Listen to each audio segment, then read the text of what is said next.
네, 반갑습니다. IM 선교 한국본부 선교 한국팀 그래 선교 사랑합니다. 반갑습니다. 네, 간단하게 기도하고 제가 간증 시작하겠습니다. 하나님 감사합니다. 하나님 참 감사합니다.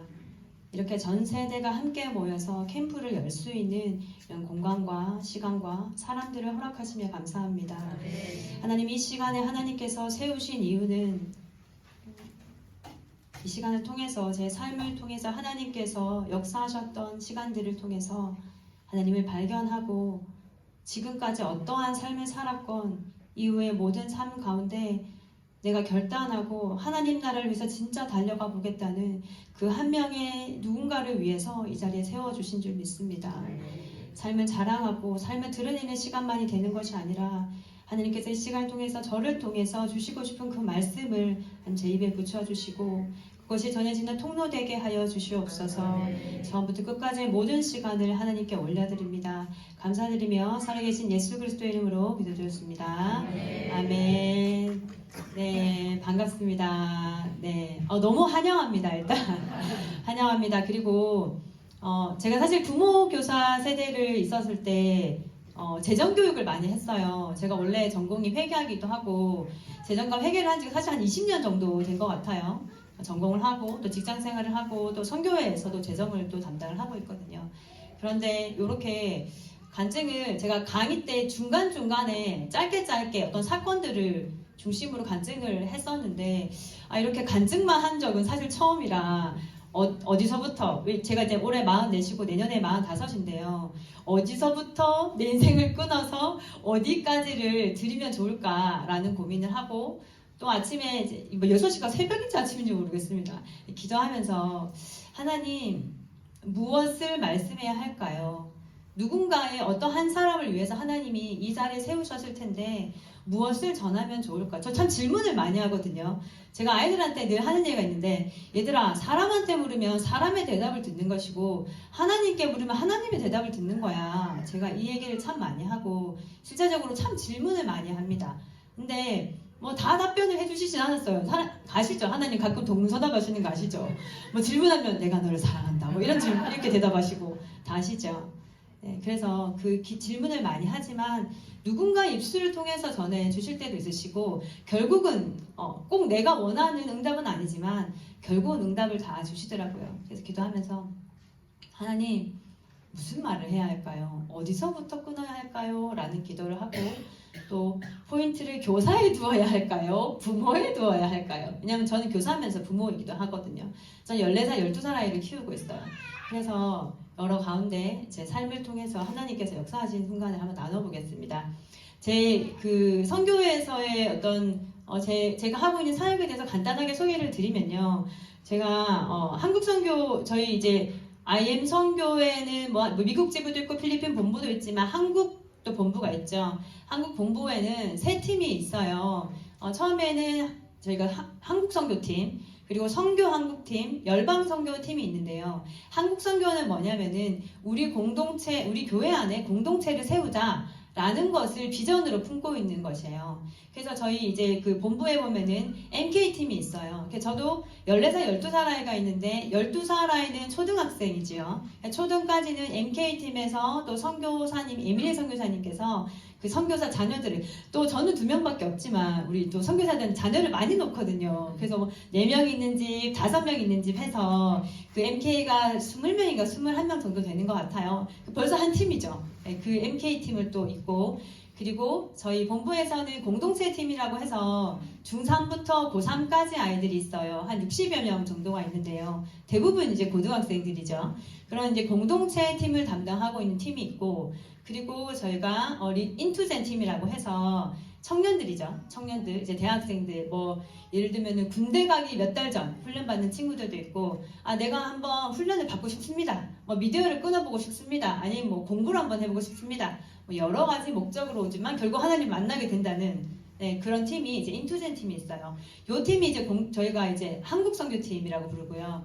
근데 이제 외부에서 볼 때 한국 선교랑 성교한국이 뭐가 다른 거야? 그거 말을 뒤집은 거 아니야? 이렇게 생각하실 수 있는데 한국 선교는 우리 공동체를 세우는 팀이에요. 그래서 교회에서 처음에 공동체를 세우면 막 처음부터 고비캠을 나가지 않을 수 있잖아요. 우리 교회 안에 공동체를 세우는 팀이 한국 선교 팀이고요. 저는 선교한국 팀 소속인데요. 선교한국 팀은 어떤 일을 하냐면 저희가 지금 현재 전국에 37개 공동체가 세워져 있어요.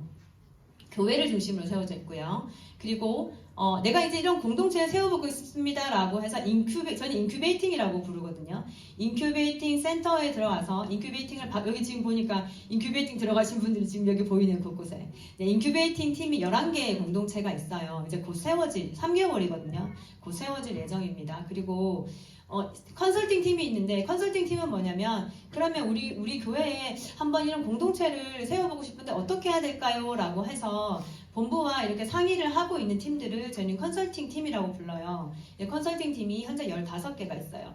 순서대로 하자면 반대죠. 처음에 컨설팅을 하고 그리고 이제 인큐베이팅을 하고 그리고 이제 공동체가 세워지고 이렇게 해서 63개 정도의 팀이 있는데 이 컨설팅 팀을 할 때부터 이제 권역의 담당자가 정해져요. 선교한국팀에는 클라라 선교사님이 이제 대표시지만 이제 저희가 그 선교한국팀 권역을 담당한 선교사가 4분 있고요.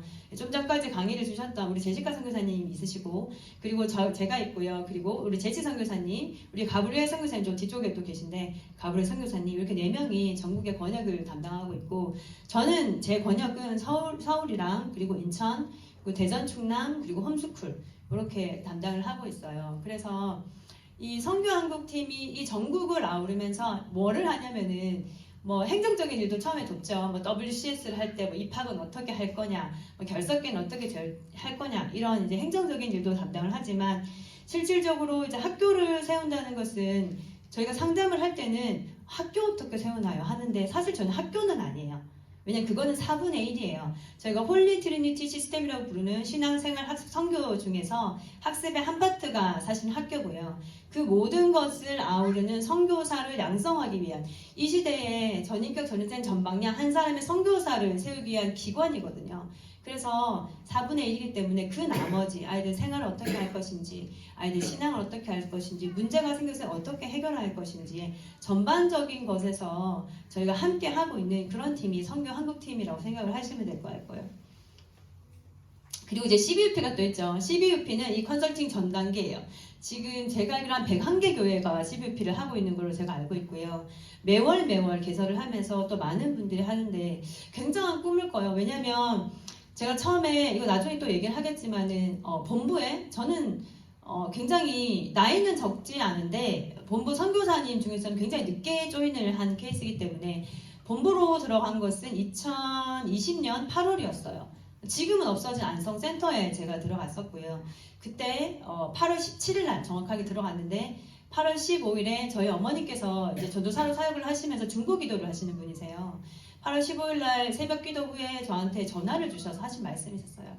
은혜야, 저희 은혜거든요. 제가 그레이스 선교사한테 그게 심플했어요. 은혜니까 나는 그레이스를 해야 되겠다 해서 제가 그렇게 정했거든요. 은혜야, 저희 어머니가 주신 말씀이요. 은혜야, 2020년 8월 15일 날 은혜야, 내가 네 사역을 위해서 엄마가 열심히 기도를 했어. 네 사역이 열리는 거라고 그게 중점이라고 생각을 했어. 근데 계속 기도를 하다 보니 오늘 새벽에 하나님께서 이렇게 말씀하셨어. 네가 주된 사역이 아니라 태우와 혜운이 이 세대를 통해서 내가 열방의 복음을 세울 거야. 그 말씀을 하나님이 2020년 8월 15일에 어머니를 통해서 주셨어요. 그래서 제가 이거를 늘 선포합니다. 어떤 자리에 어떤 메시지 자리건 또 아이들과의 뭐 트리플 스프랄 때 어떤 자리건 이 메시지를 항상 선포합니다. 제가 이 다음 세대를 하면서 저는 꿈을 꿉니다. 그냥 좀 잘하는 아이, 좀 신앙이 괜찮은 아이, 그런 아이가 아니라 지금의 이 세대를 통해서 하나님이 열방의 복음을 세우신다. 저는 그 메시지 붙들고 오늘도 사역을 하고 있습니다. 그래서 오늘도 좀 부족한 아이, 전 사실 작년에 뭐 시간 순서 좀 그래서 작년에 제가 중등 디렉터를 맡아주셨어요. 하나님께서. 중등이 중학교 1학년, 2학년, 3학년이거든요. 그런 아이들이 20명 이상의 아이들이 함께 모여 집안에 하나만 있어도 중1, 2, 3이 하나만 있으면 어떻죠?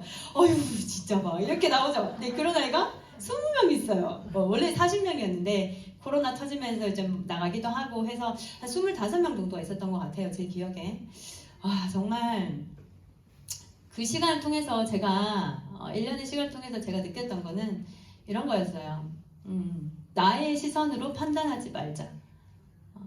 하나의 케이스만 제가 말씀을 드리면 저를 굉장히 속상하게 했었던 어떤 아이가 있었어요. 지금 중3이 되었는데 얘는 정말 와 진짜 막 이렇게 되는 그런 아이였는데 별명을 붙여줘야겠다라는 생각이 들었죠. 그래서 그 친구한테 너무 속썩이는데 막 그 아이를 막 진짜 품고 기도하면서 러블리 누구야 러블리 누구야 이렇게 부르기 시작을 했는데 정말 신기한 게 정말 사랑이 들어오더라고요. 어떤 때 내가 너무 속을 썩여가지고 이렇게 했어요. 걔를 손을 붙잡고 남자였는데 누구야 나는 네가 이렇게 할 때마다 선교사님 제가 이렇게까지 하는데 저를 사랑하실 건가요? 이렇게까지는 사랑하실 건가? 나한테 묻는 것 같아 라고 그 아이 눈을 보면서 얘기했는데 걔가 눈물을 흘리더라고요. 걔가 그런 모습이 처음이었거든요. 제 속만 썩이는 그 아이가.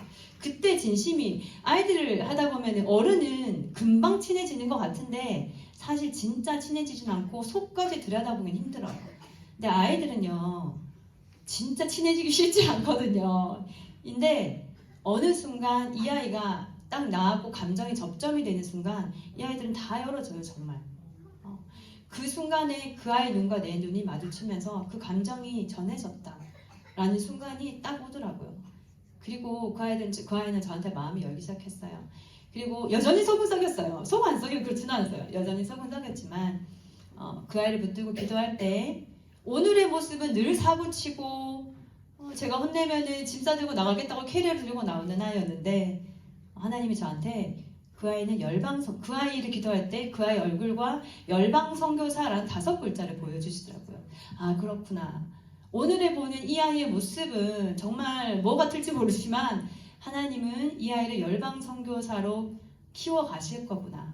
그 통로를 나를 사용하고 계시는구나 라는 것을 알 수 있는 시간들이었어요.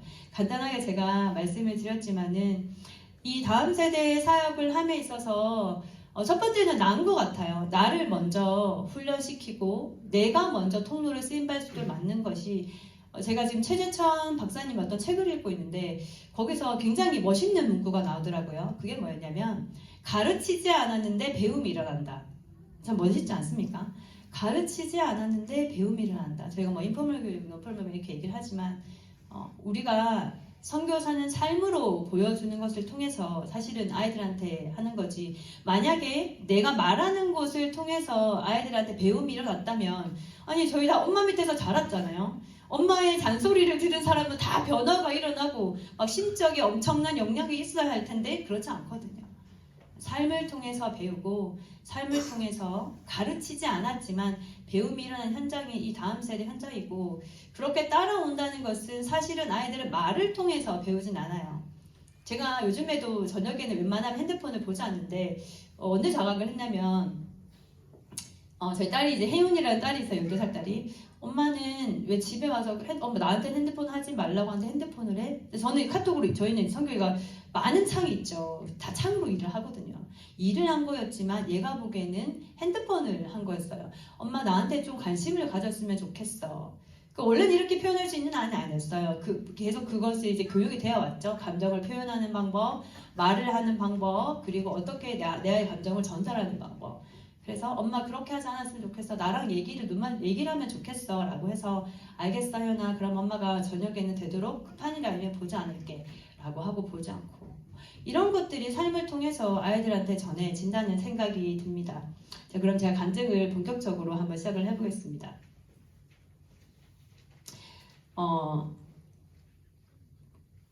제가 질문을 많이 받는 것 중에 하나가 있는데요. 그게 뭐냐면 선교사님은 어떻게 선교회에 조인을 하게 되셨어요? 라는 질문이에요. 왜냐하면 대부분 여기에 있는 저희가 본부에 한 40여 명 정도의 선교사가 있는데요. 대부분 마니크의 선교사님께서 제자가 되어서 그래서 뭐 10수년간 같이 함께한 케이스들이 많고요. 두 번째는 학생들이 선교사가 된 케이스들이에요.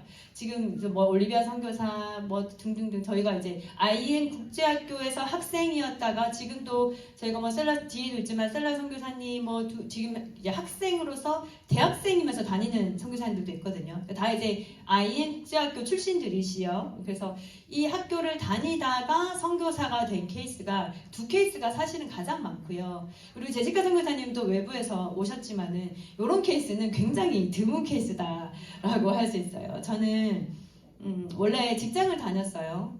아까 잠깐 말씀드렸지만 회계학을 전공을 하고 뭐 특별할 거 없는 삶이었어요. 뭐 이후에 얘기하지만 많은 뭐 늘 그렇듯이 많은 상처가 있는 삶이었고 혼자인 어머니 있다. 저희 어머니는 전도사님이십니다. 지금 올해 70이신데 지금도 전도사님이세요. 계속 사역하고 있으십니다. 언제 퇴임하실지 모르겠지만 사역을 오늘도 하고 있으십니다.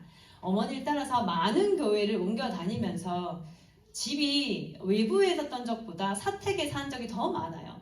요즘에는 교회 안에 사택이 그렇게 많지는 않던데 제가 어린 시절 같은 경우는 교회 안에 늘 사택이 있었거든요. 그래서 늘 사택에 살았던 게 더 많았던 것 같아요.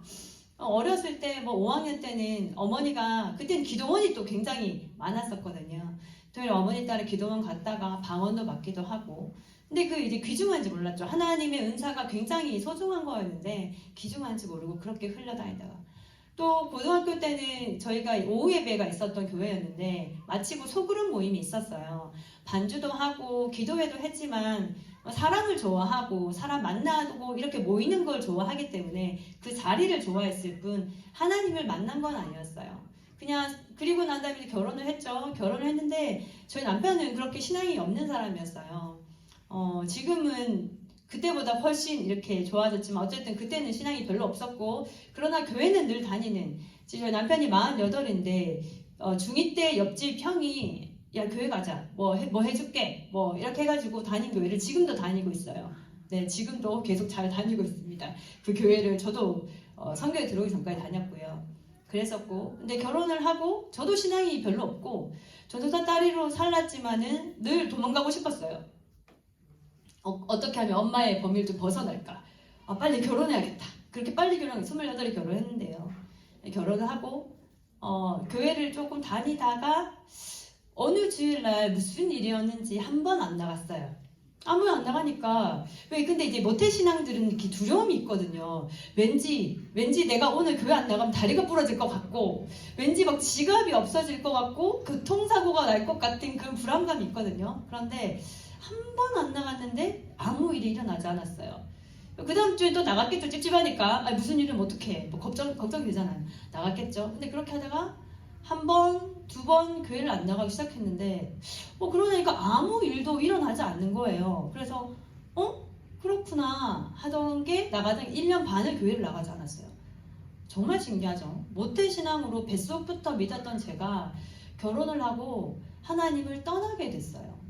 1년 반은 전혀 교회를 나가지 않고 남편과 신혼을 굉장히 열심히 이제 놀러 다니면서 즐겼죠. 그렇게 하다가 아이가 2년 동안 아이가 생기지 않았는데 감사하게 하나님께서 선물을 주셨죠. 저희 큰아이가 태우라는 14살 아이가 있어요. 내년에 15살인데 여기 지금 스텝이에요. DNA로 지금 아이가 사역을 하고 있거든요. 14살이지만 동력자입니다. 그 아이는. 영상을 아마 여기 지금 어디 건물 안에서 스텝 조끼를 입고 안경을 쓰고 하얀 얼굴의 남자애가 어린애가 돌아다니고 카메라를 들고 다니면 저 아이가 그레이 선교사 아들이구나 생각하시면 될 것 같아요. 그 아이를 하나님께서 이제 뱃속에 주셨어요. 근데 어느 날 문득 이런 생각이 드는 거예요. 이거 어떡하지? 그래 나는 지금 잘못되면 지옥 갈 수 있겠다. 그런데 내 아이는 내가 다니지 않았기 때문에 얘는 구원의 기회조차 가지지 못하는구나 라는 마음이 갑자기 드는 거예요. 그래서 교회를 한번 나가볼까? 다시 한번 나가볼까? 이런 마음이 드는 거예요. 그래서 다시 나갔어요. 신앙이 생기진 않았어요. 그냥 내 새끼가 지옥 가면 안 되겠다 단순한 마음으로 다시 이제 나갔죠. 그게 한 2006년 정도 되었던 것 같아요. 그렇지만 선데이 크리스찬으로 어떤 날은 이제 막 교회 가려고 성경책을 찾으면 성경책이 없어요 집에. 왜냐면 단 한 절도 읽지 않거든요. 일주일 동안 없으니까 뭐지 비치용을 써야 되나 이러고 차를 타면 보조석에 떡하니 있는 성경책. 왜냐면 지난주에 놓고 꺼내지 않았으니까요. 그렇게 그냥 교회만 다녀서 썬데이 크리스천 주일 갔다가 오전 예배만 드리고, 제가 섬기던 교회는 저녁 예배가 있었는데 저녁 예배는 그냥 뭐 쨘다, 저희가 쨘다고 얘기하면 좀 웃기지만 째고 그냥 오전 예배만 다니고 그런 삶을 살아가고 있던 그 어느 날이었어요. 그게 2016년 2월이었어요. 제가 왜냐면 회심을 했던 거기 때문에 다를 기억을 하거든요. 그날이 왜 그랬는지 모르겠는데 그 어느 날 예배를, 주일 예배를 어느 날과 똑같이 들어갔는데, 저희 교회에서 제 지정자석이 있거든요. 제일 뒤에서부터 셋째 줄까지 그 앞으로는 절대로 넘어오자는 저의 그 마음의 경계선이 있었어요. 목사님께 절대 가까이 가지 않는. 제가 뭐 뒤에 있는 분이 뭐라고 하는 건 아닌데 제가 앞에 와보니까 이게 마음의 거리라는 것을 뒤늦게 알게 되었죠. 그런데 그 어느 날 예배를 드려 갔는데 그 라인마다 안내를 해주시는 정정하는 집사님들이 있으시거든요. 근데 이제 눈을 마주쳤는데 저한테 앞으로 가라고 손짓을 하셨고, 왠지 저 눈빛을 따라가야 될 것 같은 느낌적인 느낌이 자꾸 오는 거예요. 그래서 예, 이렇게 하고 갔는데 이 집사님이 저를 앞에서 두 번째인가 세 번째 자리를 이렇게 안내를 주시는 거예요. 그래서 속으로 이건 아닌데 라는 생각을 했지만 또 그냥 이렇게 앉았죠. 그리고 이제 예배가 시작이 됐는데, 제가 섬기던 교회 목사님은 항상 이제 시작하기 전에 딱 일어나가지고 하나님은 당신을 사랑하십니다 양쪽에 인사를 하게 하셨거든요. 그래서 하나님 당신 사랑하십니다 라고 인사하는데, 제가 이제 끝에 있었고 요쪽에 앉은 한 분이었는데 머리카락을 이렇게 내리고 있길래 저분이 기도를 하시나 시작에 그냥 그렇게 생각만 하고 있었어요. 그리고 앉았고 이제 예배가 계속 시작이 되었죠. 근데 목사님께서 한참 말씀 중에, 목사님 굉장히 막 큰 소리 내지 않고 이렇게 조용하게 이렇게 천천히 말씀하시는 분이시거든요. 말씀을 하고 있는데 제 옆에 있는 분이 갑자기 제 성경책을 가져가시는 거예요. 그래서 이분이 내 성경책이 별다를 게 있나? 다 성경책이지라고 속으로 생각을, 이미 이제 목사님의 설교 드리지 않았어요. 계속 이 사람의 행동에 집중을 하게 됐죠. 근데 이분이 갑자기 이걸 접더라고요. 왜 저러지? 이렇게 하고 있는데 제 성경책을 옆에 라인으로 던지셨어요. 목사님 설교 시간에. 그냥 목사님은 미동도 없이, 왜냐면 목사님 계속 이제 예배를 인도하셔야 되니까 했었고, 던져서 저는 살면서 아마 이런 경험은 아무도 없으실 거예요. 저도 처음이었고 당황했죠. 이렇게 뭐지? 이렇게 하고 있는데 저보다 더 놀란 것은 발밑에 성경책이 떨어진 집사님. 저한테 눈을 정말 동그란 눈을 정말 크게 뜨고, 이렇게 제가 던진 것도 아닌데 좀 저를 이렇게 쳐다보시길래 일단은 받아야겠다 생각이 들어서 제 거예요. 예배 시간이잖아요. 제 거예요. 이렇게 했더니 이 건네서 이렇게 주시더라고요. 왔어요 성경책이. 이렇게 오고 나니까 이게 또 던지면 어떡하지? 이렇게 생각이 드니까 예배 시간 내내 성경책을 잡고 예배를 드렸어요. 이렇게 잡고 예배를 드렸어요. 근데 한 가지는 알게 됐어요. 마음이 아프신 분이구나. 영적으로 좀 마음이 아프신 분이구나. 그렇게 막 놀라거나 두렵거나 한 마음은 없어요. 왜냐면 제 어머니께서 제 어린 시절에 제가 직접 제 앞에서 하신 건 아니지만 축기 사역을 하러 가신 적도 있었었고, 그리고 이제 어머니가 중보기도를 굉장히 많이 하시던 분이셔가지고 뭐 그런 얘기들을 한 번씩 하셨기 때문에, 통화하시는 것을 옆에서 들은 적이 있기 때문에 당황하진 않았고 아프신 분이다. 그리고 제가 섬겼던 교회가 성령사역을 하던 교회였어요. 그래서 예를 들면은 새벽 기도 때 이제 막 이렇게 저희 기도하잖아요. 코로나 전이니까 목사님께서 안수기도를 다 해주셨거든요. 근데 이제 어떤 분은 앉으면 뜨거! 막 이렇게 소리를 지르시는 분들도 있었고 해서 좀 많이 아프신 분인가 보다 생각만 하고 있었어요. 이제 그러고 있는데 예배를 드렸죠. 그런데 갑자기 이분이 저를 다리를 이제 허벅지 옆으로 탁 치면서 저를 탁 쳐다보면서 나가라고 이렇게 하는데 그 눈빛이 사람 눈빛이 아니었어요. 그 왜 살기가 가득한 그런 눈빛을 혹시 보셨는지 모르겠지만 정말 이게 사람의 눈빛이 아니구나라는 생각이 그때 딱, 왜냐면 그런 눈빛을 처음 봤거든요. 그래서 나가라고 이렇게 했는데 어디를 나가라는 거지? 이 예배 시간에 어디를 나가라는 거지? 속으로 생각하고 있는데, 그러고 보니 옆에 저희 교구 권사님과 담임 목사님 사모님이 함께 앉으셨더라고요. 그때 그 전까지는 보이지 않았는데 그때 제가 뭐를 발견했냐면 근데 이제 그러고 저한테 나가라고 이렇게 하는데 이제 사모님께서 왜 그래? 라고 하셨어요. 그분한테. 그랬더니 그분이 나한테 나가라고 하던 그 눈빛을 보내던 그분이 찍소리를 못하는 거예요. 영빨이 다르구나. 신앙은 없었지만 듣고 본 건 많으니 목사님 사모님은 기도하시는 분이고 성령의 사람이라서 아무 말도 못하고 나는 딱 보니까 만만한 거예요. 저거 기도도 안 하고 교회만 왔다 갔다 한 빈틈소리네. 알았던 거죠. 귀신이 귀신같이 하는 거 아시죠? 그래서 저한테 나가라고 한 거죠. 그래서 그때 그리고 이제 예배를 마치고 근데 예배를 마쳤는데 이분이 요구르트를 갑자기 또 주는 거예요. 굉장히 맥락이 없죠. 그래서 제가 속으로 저 안에 뭐가 들었을까? 이런 생각이 들어가지고 네 이렇게 하고 왔어요. 그리고 많은 전화를 받았어요.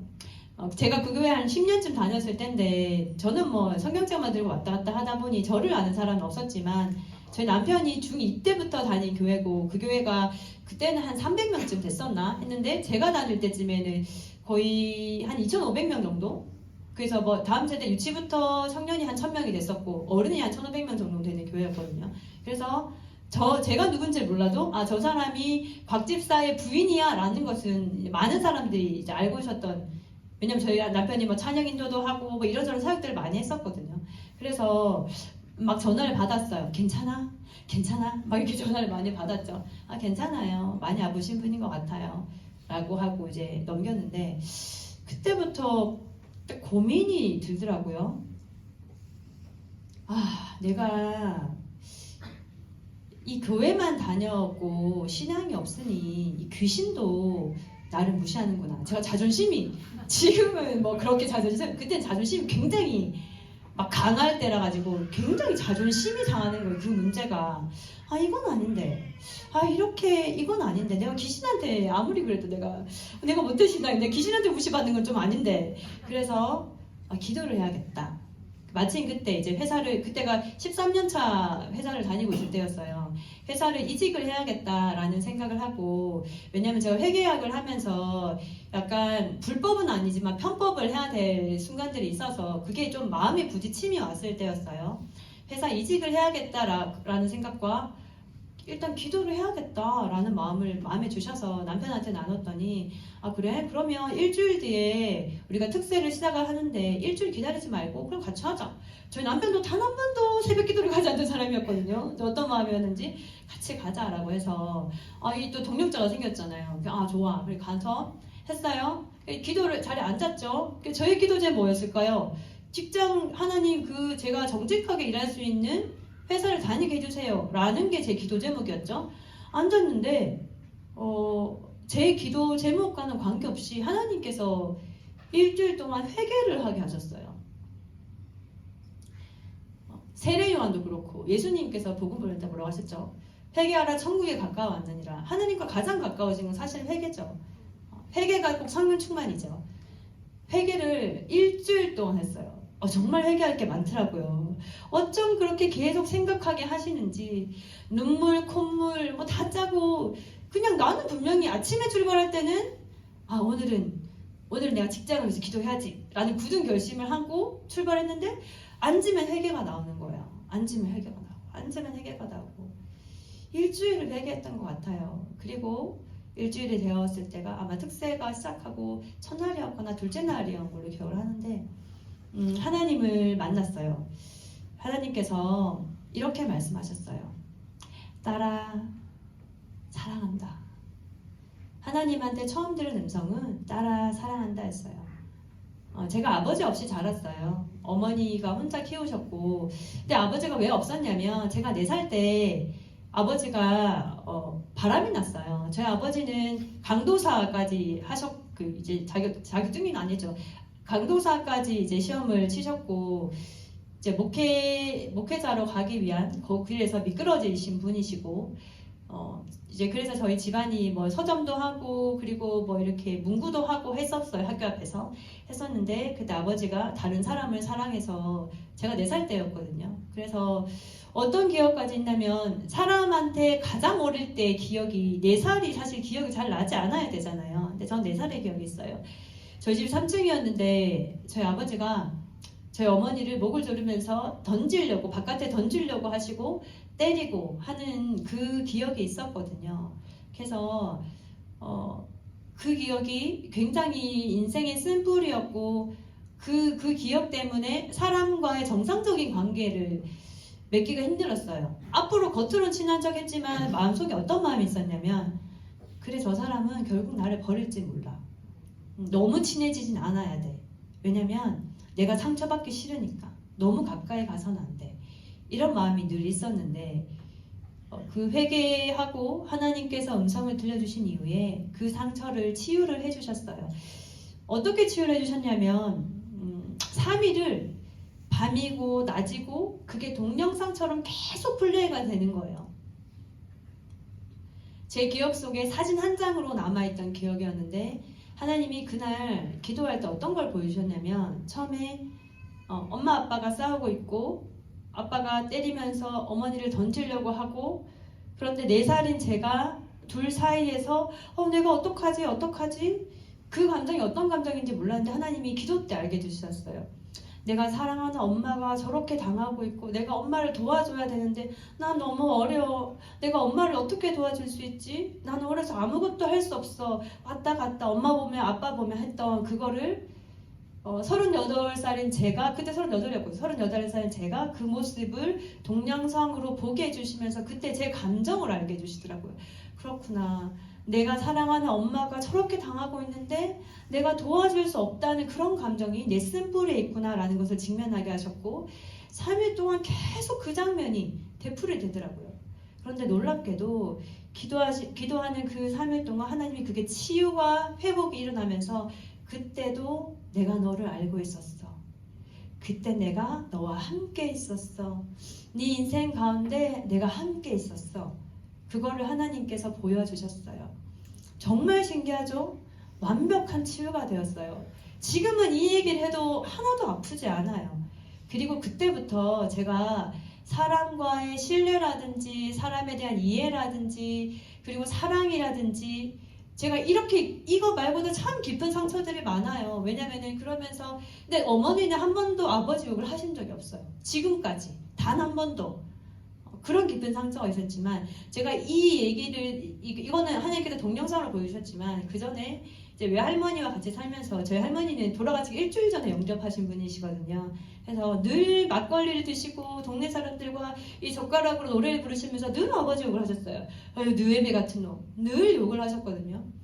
어떨 때는 물건을 던지시기도 하고 그러면은 막 그 어느 여름날이었는데 멸치 액젓을 막 이렇게 할머니 던지셨는데 그걸 제가 초등학생 제가 막 온몸에 끼얹어 가지고 그때 어머니가 신학교로 야간을 다니셨는데 어머니가 오셔서 그걸 보시고 은혜야 종민아 제 동생이 남동생이 있거든요. 은혜야 종민아 우리 할머니 주무실 때까지 바깥에 돌고 오자. 어머니가 굉장히 저는 굉장히 이렇게 뭐라고 해야 될까 혈기도 많고 화도 많고 그런 사람인데 어머니는 굉장히 조용조용하시고 차분하시고 저와는 전혀 다른 성향의 분이세요. 누구 욕을 하는 걸 본 적이 없어요 어머니가. 지금도 저한테 한 번도 때린 적도 없으시고. 그리고 어머니가 저희를 데리고 와서 동네를 돌았죠. 할머니 주무실 때까지. 그런 날이 많았어요. 할머니가 물건 던지고 부수고 동네를 돌면서 할머니 주무실 때까지 기다렸다가 또 들어가고 어머니가 초등학교 1학년 때 신학교를 가셨는데 제 어린 시절에 저녁에 어머니가 이제 신학교를 가셔야 하기 때문에 늘 저녁에 오시면은 그런 날들이 많았어요. 늘 할머니가 술판을 벌이시고 동네 사람들을 부르시고 초등학교 5학년 때 제 어머니가 이제 뭐 어떤 교회에 전도사로 교육전도사에서 전도사를 되면서 집을 나와서 있는데 정말 그때가 할렐루야였던 것 같아요. 방 한 칸에 냉장고 하나 없는 집이고 가진 거라고는 어머니 책밖에 없었기 때문에 막 이렇게 벽마다 책을 쌓아놓고 책장이 없으니까요. 그렇게 살았는데 거기가 천국이었어요. 그런 삶을 살았던 그런 기억이 있어요. 제가 그 기도를 하면서 하나님께서 그런 완벽하게 저에 대한 치유를 해 주셨고 나라 사랑한다. 그리고 한 일주일 정도를 말씀을 주셨거든요. 근데 지금은 제가 말씀을 하나님께 주실 때 성경 구절로 말씀을 많이 주시는데 그때는 성경을 제가 1도 읽지 않았을 때라서 그냥 말씀하셨던 것 같아요. 그리고 저는 제가 회계학을 전공하고 어떤 일을 했었냐면 기업에 대한 분석을 하고, 그러니까 우리 회사에 대한 분석을 하고, 부서별 분석을 해서, 이 부서는, 놔둬도, 예를 들어서, 별로 도움이 되지 않겠다 하면은, 얘는 없애고, 얘는 뭐 늘립시다라는, 이게 판단을 할 수 있는 그런 자료들, 회계 감사를 받고, 뭐 세무조사를 받고, 이런 일을 이렇게 분석적이고, 이렇게 어떤 논리적인 일을 하다 보니, 눈에 보이는 거 아니면 데이터 아니면 믿지 않는 성격이었어요. 그래서 아마 하나님께서는 별난 사람한테는 또 별나게, 우리 하나님은 기성복으로 하는 게 아니라 맞춤으로 각 사람에게 또 임하시니까 나라 너를 사랑한다 주시고 내가 너를 통해 이룰 큰 계획이 있다 라는 말씀을 주셨어요. 그때에 지금은 생각은 다르지만 그때에 저는 뭐냐면 큰 계획 대박, 사람이 생각해도 크다면 큰데 우와 큰 계획, 그럼 내가 머리가 막 돌아왔죠. 좋아. 그러면 내가 지금 회계학으로 앞으로 AI가 도입되면은 아마 이렇던 회사의 부서들은 없어질지도 몰라. 내가 어디에 투자할 것인가? 막 이렇게 머리가 돌았죠. 일단은 내가 회사는 아니다. 신앙적인 마음이 전혀 없었던 것 같지만 그 계산적인 부분이 없지도 않았어요. 좋아. 그러면은 내가 이 길을 가는 것보다 하나님께서 뭐를 부른지 모르지만 일단 거기 한번 따라가 보자. 이런 마음을 하게 되었죠. 그래서 제가 처음에 기도할 때는 그거였잖아요. 회사 이직. 근데 그거는 내가 되었고 끝. 저는 또 결단하면은 또 끝까지 가거든요. 좋아. 회사는 앞으로 다니지 않겠다. 그러면은 하나님이 내가 좀 쓸만한 사람인 것 같아서 불러주시는 것 같은데 그럼 그 직장을 열어주시겠지. 어떤 일이든 이런 단순한 마음으로 회사를 그만뒀어요. 그리고 사표를 쓰고 그때부터 기도했죠. 하나님, 제가 뭘 할까요?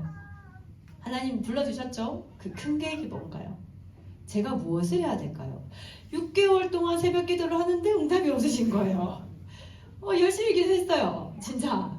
6개월 동안 기도했는데 2월 달부터 기도했는데 8월 달이 다 되도록 응답은 하지 않으셨어요. 이렇게 기도하다가 8월 달쯤이 되니까 이게 직장을 가볼까 다시? 이런 마음이 드는 거예요. 그래서 하나님한테 하나님 제가 지금 한 6개월 정도 기도를 했는데요. 아무래도 더 길어지면 하나님 제가 사회로 돌아가고 싶을지 모를 것 같아요. 하나님 좀 말씀을 해주세요. 저를 부르셨잖아요. 이렇게 하는데 지금 이렇게 기도하진 않아요. 그때는 어렵거든요. 지금 조금 성장했어요. 하나님이 어느 날 새벽 기도 때 4글자를 주셨는데요. 다음 세대 이렇게 4글자를 주시더라고요. 그래서 굉장히 생뚱맞다라는 생각을 했어요. 왜냐면 나는 회계학을 전공했고 재정과 회계를 했는데 나랑 다음 세대는 무슨 상관관계가 있지? 라는 생각을 그날 새벽에 받고 계단을 2층이었거든요. 본당이. 내려오는데 갑자기 불현듯 스치는 한 생각이 뭐였냐면 제가 15살 때 어머니께서 너는 다음 세대에 사역을 하면 좋겠어 라는 말씀을 진짜 딱 두 번 하셨어요. 왜냐면 저는 그렇게 말을 잘 듣는 청소년이 아니었거든요. 말해봐 얘는 소용없다 라는 생각을 하셨겠죠. 근데 그 엄마 생각이지 이러고 넘겼던 그날의 기억이 갑자기 탁 떠오르는 거예요. 그래서 전화를 했죠. 지금도 저희 어머니는 항상 저의 멘토십니다. 전화해서 엄마 기도를 하는데 이게 뭔지는 모르겠지만 다음 세대라는 말씀을 주시는데 그때 내가 중학교 2학년 때 엄마가 하셨던 말씀이 갑자기 기억이 났어. 이건 뭘까? 이렇게 기도를 어머니한테 이제 통화를 했더니 어머니가 이렇게 말씀하셨어요. 은혜야 사실은 내가 그때부터 기도하고 있었어. 내가 그때부터 너를 위해서 기도를 심었어. 내가 전혀 다른 전공을 하고 전혀 다른 길에 직장을 잡고 완전히 다른 길을 가고 있었는데 너를 위해 기도를 심었어 라는 말씀을 주셨어요. 그래서 다음 세대라는 글자를 주셨을 때는 생뚱맞다 이게 뭐야 저 태국 사람이거든요. 생뚱맞다 이게 뭐야 라는 생각을 했지만 어머니의 그 말씀을 듣자마자 내 사명이구나, 이거는 그냥이 아니라 내 사명이구나 라는 것을 알게 되었어요. 그래서 일단은 하나님께서 말씀을 주셨지만 길은 열리지 않았어요. 제가 여기 있는 여러분한테 꼭 하고 싶은 말씀이 뭐냐면 사명을 받을는데 길이 열리지 않을 수 있거든요. 분명히 하나님이 너는 다음 세대 사역을 하라 마음을 주셨어요. 이거 안 하면 안 될 것 같은 마음을 주셨는데 길이 열리지 않을 수 있어요. 내 눈앞에 보이는 증거가 하나도 없을 수 있어요. 그때 보여줬던 환상이 하나 있었는데 뭐였냐면 어떤 계단을 제가 올라가고 있어요. 계단을 올라가고 있는데 돌아온 길은 형광등처럼 불이 켜져 있는데 앞이 깜깜한 길이었어요. 뭐지? 어디로 가야 되지? 왼쪽인가? 오른쪽인가 했는데 두렵잖아요. 아무리 그게 꿈이고 환상 중이지만. 그래서 제가 발을 딱 내딛었는데 형광등처럼 불이 탁 켜지더라고요. 그래서 하나님이 내가 앞으로 가는 길은 깜깜하게 내 눈에는 보이지 않는 길이구나. 그러나 내가 믿음의 한 발을 떼었을 때 그 길을 보여주시는구나 라는 것을 마음으로 알게 되었어요. 그래서 그 한 발짝을 떼보려고 했어요. 열리지 않았어요. 근데 말씀을 다음 세대에 주셨기 때문에 자 그러면은 다음 세대 사역을 해야 되는구나. 그럼 내가 뭘 할 수 있지? 그때 내가 할 수 있는 최선을 했어요. 길이 열리지 않았다고 해서 기도만 하는 것이 아니라 내가 할 수 있는 최선을 다하면 하나님이 알아서 사람을 연결시키시더라고요. 단순하게 생각했어요. 다음 세대 뭘 할까? 일단은 나는 회계를 일을 했으니까 일단 대화가 잘 안 돼. 젊은 아이들, 그 어린 아이들이랑 일단 왜냐면 그때 제 아이들하고도 관계가 좋지 않았거든요. 그래서 물론 다 제 탓이에요. 제 탓이라고 지금도 생각하고 있고 많은 시간 동안 한 3년 정도의 치유의 시간이 있었어요. 아이들과 저와의 관계에 있어서. 그래서 뭘 하지?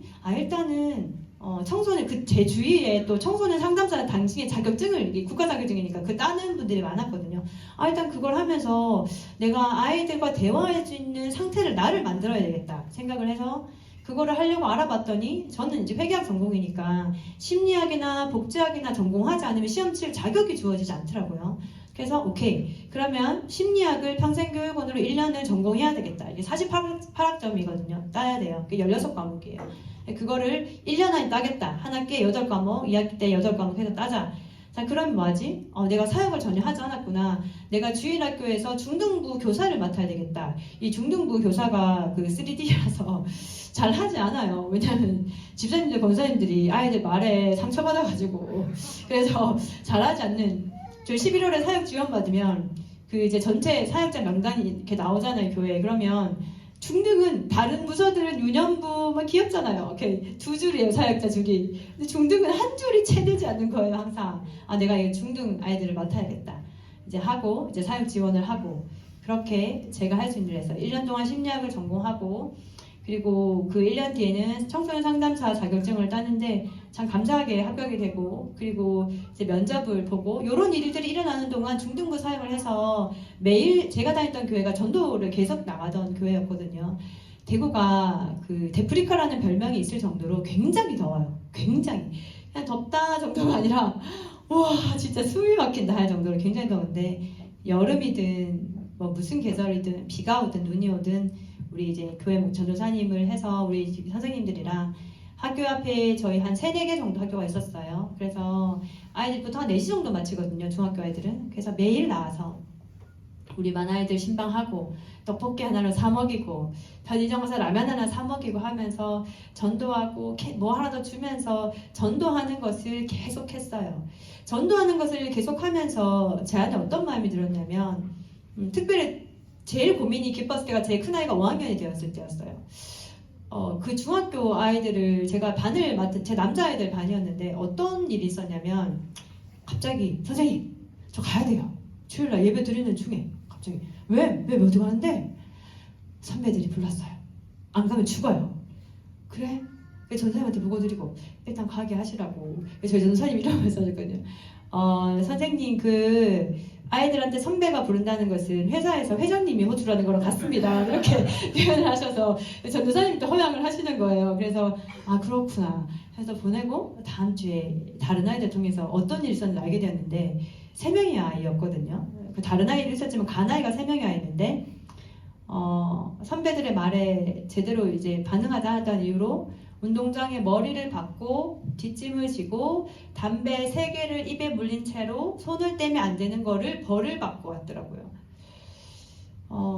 비단 그 세 아이뿐일까? 라는 생각이 들었고 그 학교가 제 큰아이가 만약에 진급을 하게 된다면 들어갈 학교였어요. 왜냐면 뭐 동네들 배정이 되니까요. 굉장히 그 깊은 고민이 있었어요. 왜냐면 어릴 때는 엄마 말이 중요하거든요. 엄마 말이 최고죠. 그런데 한 5학년쯤 그리고 6학년쯤 되면 엄마 말은 조언이 아니라 잔소리, 그리고 내 친구 말은 조언, 이렇게 될 때가 온단 말이죠. 엄마의 영향력보다 또래 관계의 영향력이 커지는 시기가 반드시, 아이들은 잘하니까요, 반드시 오는데 과연 내 큰아이를 저 무리 속에 두는 게 맞는가? 내가 엄마로서, 내가 신앙인으로서 그 결정이 맞는가? 라는 것이 굉장히 깊은 고민이 되더라고요. 그래서 내가 우리 아이한테 어떤 또래를 만들어 줄 것인가, 주위에 어떤 아이들을 구성원으로 둘 것인가 라는 거에 대해서 함께 기도하기 시작을 했어요. 어떡하지? 라는 기도를 하게 했어요. 그 사이에 뭐 여러 가지 일들이 있었어요. 뭐 간단하게 얘기를 하자면, 저는 재정을 전공했지만 그때 또 하나님께서 재정 교육을 시키셨어요. 왜냐면 제가 바로 길이 열릴 줄 알았잖아요. 바로 길이 열릴 줄 알고 재정의 준비를 하지 않았는데 회사를 그냥 딱 그만둔 거죠. 사표를 쓰고 아무런 재정 준비 없이. 당시로는 제가 13년 차 정도 되어서 22년 뭐 1개월을 다녔는데요. 그때 퇴직금 구조라는 것이 1년마다 정산하는 구조였거든요. 그래서 그 1년의 퇴직금을 받으면 해외여행을 다녔죠. 저는 가족들과 함께. 추억은 소중하니까요. 뭐 이렇게 하면서. 그 때문에 남은 재산이라고는 제가 은행집이라고 하죠. 우리 집 아니고 은행집. 왜냐면 대출이 많으니까요. 은행집이 있던 그 집 하나, 그리고 뭐 남편 명의로 돼 있던 아파트, 이렇게 있었던 게 다였어요. 그래서 생각을 했죠. 이게 6개월 뒤에 다음 세대면 내 길이 언제 열릴지 알 수가 없구나. 그때는 정말 앞에 아무것도 보이지 않았어요. 길도 열리지 않았고 다음 세대 사람과 연관도 되지 않았고 그랬으니까요. 그래서 준비를 하다, 재정을. 그러면 아파트를 팔아서 내가 그러면은 월세를 옮겨야 되겠다. 이런 단순한 생각을 했던 거죠. 그래서 기도를 했죠. 하나님, 그때 당시에 이제 저희 목사님께서 기도는 구체적으로 해라. 그래서 제가 어떻게 구체적으로 했냐면, 하나님, 저희 아파트 한 100m, 200m였나? 몇 킬쯤 가다 보면 오른쪽에, 근데 제가 상호가 정확히 기억이 안 나는데 뭐 데상트였나? 하나님, 그 아파트 있는 거 아시죠? 제가 거기로 가고 싶거든요, 하나님. 그래서 하나님, 거기랑 연결되게 되면은 제가 하나님 응답으로 알게요. 이렇게 기도를 구체적으로 했죠, 구체적으로. 네, 그렇게 기도를 하고 월세를 옮겨야 하니까요. 왜냐면 그 남은 차익으로 견뎌야 된다고 생각했어요. 남편이 그때 직장에 들어간 지 얼마 되지 않았고 정말 금요일에 정말 100만 원을 줬는데, 그게 저도, 왜냐면 제 월급으로 제가 월급이 그때 부장으로 퇴임을 했었기 때문에 월급이 좀 괜찮았었거든요. 제 월급으로 3분의 2 생활비 다 될 때였어요. 그래서 구체적으로 기도하고 했는데, 어느 날 남편이 주일학교 그 교사 모임을 갔다 와서 얘기를 하는 거야. 태엄마, 내가 있잖아, 갔는데 내 맞은편에 나랑 별로 친하지 않던 집사님이 앉았는데 본인이 그 대상트 아파트를 샀대. 그런데 월세를 놔야 된대. 이거 응답 아니야? 이렇게 지금 되게 놀랍죠? 근데 결론 아니었어요. 그래서 와, 진짜 대박! 하나님 이렇게 빨리 응답 주실 줄 몰랐네. 이렇게 하면서 하나님한테 전혀 묻지 않고 바로 계약을 했어요. 그 집사님과 만나서 내가 이런 기도를 구체적으로 했어요. 집사님은 나의 기도응답이십니다. 이렇게 하시면서 이제 가계약서를 했어요. 그때 제 기억에 보증금 1,000에 월세가 50이었나 60이었나 이렇게 했던 것 같아요. 그래서 이게 보증금 1,000이니까 아시죠? 10% 계약금 드려야 되는 거. 이렇게 100만 원을 딱 쏘고 기도했죠. 왜냐면은 그 나머지 900만 원을 주려면 집이 팔려야 되니까요. 기도를 했는데, 기도를 해도 분명히 집을 내놨는데 부동산에 찾아오는 사람은 딱 한 명 찾아오고, 결론만 말씀드리면 1년 동안 한 명도 찾아오지 않았어요. 재정은 없고 내 식구가 살아야 되고 남편은 100만 원을 줬고 원금과 이자 상환, 그 집이 은행집이었거든요. 원금과 이자 상환이 한 달에 65만 원이 나갔어요. 계산이 안 나오죠. 보험을 하나씩 깨기 시작했어요. 보험을 또 많이 들었더라고요. 이렇게 보험을 깨면서 버티고. 근데 한계가 있잖아요. 아이들과 먹고 살아야 했어요. 근데 아이들은 모르게 하고 싶었어요. 재정적으로 어렵다는 사실을. 왜냐면 이거를 기억하셔야 되는데, 아이들한테 얘기를 할 때 아이가 받아들일 수 있는 그 나이대의 수준이 있거든요. 그런데 어른의 걱정을 굳이 아이들한테 다 할 필요는 없어요. 아이들은 아이들로서의 걱정해야 될 수준이 있고, 어른은 어른으로서의 감당할 수준이 있기 때문에 다 얘기해서, 왜냐면 내가 이 정도 나이가 되었기 때문에 그것을 감당할 수 있는 정도가 된 거지, 내가 아이 때 그걸 들었으면 너무 불안하잖아요. 그래서 내가 아무리 돈이 없어도 내가 빚을 내더라도 아이들 태권도 그 합기도 학원을 둘 다 지금 한 5년 정도를 보냈는데 그거는 끝까지 보내준다. 아이들한테 영향이 가지 않도록 해서 그걸 보내고 아이들이 왔었을 때는 제가 그런 티를 막 우리 집이 되게 어려워 라는 것을 티 내지 않으려고 엄청 애를 썼어요. 그래도 시간이 지나니까 밥은 먹어야 되잖아요. 카드 빚이 쌓여갔어요. 카드로 융자를 해서 살았어요. 어느 일정 기간이 되고 나니까 더 이상 감당할 수 없는 정도의 수준이 돼서 까만 양복 입은 사람이 집에 찾아왔어요. 돈 갚으라고. 그리고 카드를 더 이상 갚을 수가 없어서 해지기 전에는 전화할 수 있거든요. 부채 갚으라고. 그래서 매일 카드 사마다 전화가 왔어요. 돈 갚으라고. 그게 한 6개월 정도 이상의 기간이었던 것 같은데 그때는 내일 아침이 오지 않으면 좋겠다. 내일 아침이 해가 뜨지 않으면 좋겠다. 너무 괴롭고 심정적으로 너무 힘들었어요. 기도했어요. 그리고 머리가 돌아갔죠. 좋아, 그러면 아파트가 한 채 더 있으니까 그걸로 대출을 받아서 막을까? 그러면 괴롭진 않잖아요. 그런데 왜 그렇게 하지 않았냐면 참 희한하게 철야 예배를 갔는데 그날 설교 말씀이 뭐였냐면 히스기야가 사내립이 이제 18만 대군을 쳐들고 왔었을 때 그 편지를 두고 이제 히스기야가 기도하던 그 말씀을 주셨는데 진짜 희한하게 그걸 왜 나한테 적용했는지 지금도 모르겠어요. 문제가 생기면 내가 뭔가를 해결하는 게 아니라 기도하는 거구나 라는 말씀을 받은 거예요, 제가. 근데 왜 그랬는지 지금도 모르겠어요. 버텼어요. 그 까만 양복의 사람 찾아올 때 계속해서 전화가 올 때 버텼어요. 그리고 어느 날 새벽에 두고 기도하는데 이런 기도, 그때 이제 막 집안에 다시 막 설정을 넣고 하는 그런 일들이 또 진행이 되었죠. 기도를 하는데 이런 기도가 나왔어요. 하나님 감사해요. 만약에 이 일로 인해서 제가 아이들과 함께 길거리에 내앉게 된다면 그것이 하나님은 선하시고 좋으신 하나님이기 때문에 그것이 저에게 가장 좋은 것이기 때문에 허락하셨는 줄 믿습니다. 하나님 감사해요. 어떤 것을 허용하든지 저 감사할게요. 라는 이게 왜 어떻게 이렇게 나왔는지 지금도 모르겠어요. 그냥 감사의 기도가 나왔어요. 하나님을 신뢰했어요. 지금까지 이끄신 하나님이 나를 버리지 않는다. 그와 같은 너를 버리지 않는다고 하셨잖아요. 버리지 않는다. 그렇게 하고 한 1년 동안 집이 나가지 않고 있는 어느 날 그 기도를 올려드리고 부동산에 전화가 왔어요. 저기 1년 전에 집을 내놓으셨는데 혹시 지금도 파시나요? 전화가 왔죠. 그래서 얼마의 가격이 되면은 연결해주세요 라고 하고 전화를 끊었어요. 그리고 제 생일날이 그리고 한 일주일 전 제 생일날이었는데 기도를 이렇게 했어요. 하나님 그 사람도 생일 선물이라는 거를 주잖아요. 하나님. 그래서 혹시 꼭 집은 아니고 저한테 선물을 줄 생각이 없으신지요? 사람도 생일 선물 내고 주더라고요. 하나님. 이렇게 기도를 그때는 그렇게 했어요. 했는데 아무 말도 하지 않으셨어요. 하나님은. 그리고 다음날 부동산에 전화 와서 누가 집을 좀 보려고 한다 해서 이제 두 부부가 오셨는데 장로님 권사님 부부였어요.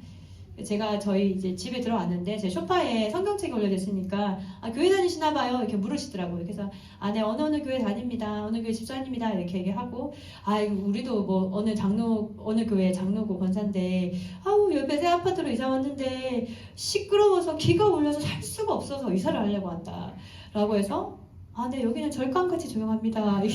교회 다니는 사람이 그래서 어떻게 이 말이 나온지 모르겠어요. 여기는 절강같이 조용합니다 라고 제가 이제 얘기를 드렸더니 그러냐고 진짜 조용하다고 하고 돌아가셨는데 바로 다음날 계약이 돼서 몇 천만 원 정도의 돈을 받아서 하루만 더 늦었으면 완전히 딱지가 붙었을 텐데 하나님이 그때 그렇게 인도를 해주셨어요. 그래서 잊지 않으려고 그 수표를 지금도 사진을 찍어서 가지고 있어요.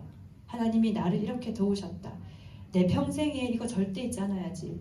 근데 그때 제가 받은 훈련은 뭐 돈에서 탈출했다 이게 아니라 하나님은 나의 주인이시다.